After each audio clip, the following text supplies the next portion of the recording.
আজকে আমি একটা স্মুদির রেসিপি নিয়ে এসেছি। যারা নিয়মিত ওয়ার্কআউট করেন বা যারা ওয়েট লস করতে চাইছেন তাদের জন্য ভীষণই হেল্পফুল এই রেসিপিটা। তাহলে চলুন বানিয়ে ফেলি আজকের স্মুদির রেসিপিটা।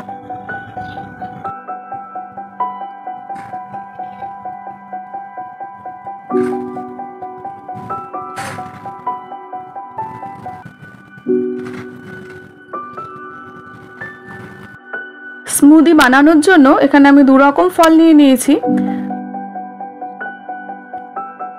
দুটো আম এখানে টুকরো করে নিয়েছি, আর নিয়েছি দুটো কলা, সেটাও টুকরো করে নিয়েছি।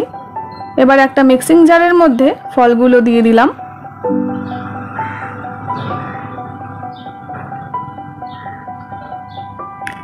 আর দিচ্ছি 1 চামচ মধু,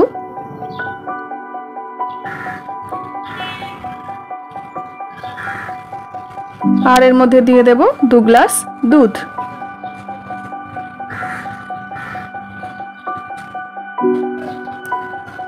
এবারে ভালো করে একটা মিহি পেস্ট করে নেব।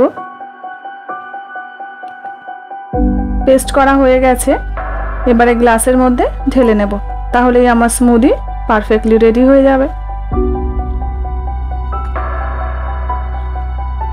সকালের ব্রেকফাস্ট বা রাতের ডিনারে এই 1 গ্লাস স্মুদি ভীষণই হেল্পফুল।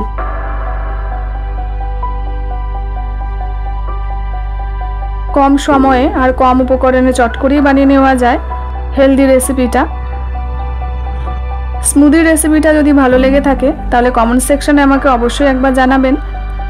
আর ভিডিওটা ভালো লাগলে লাইক শেয়ারের অনুরোধ রইল। এরকম নিত্য নতুন রান্নার রেসিপি পেতে আমার চ্যানেলটাকে সাবস্ক্রাইব করে অবশ্যই আমার পাশে থাকবেন।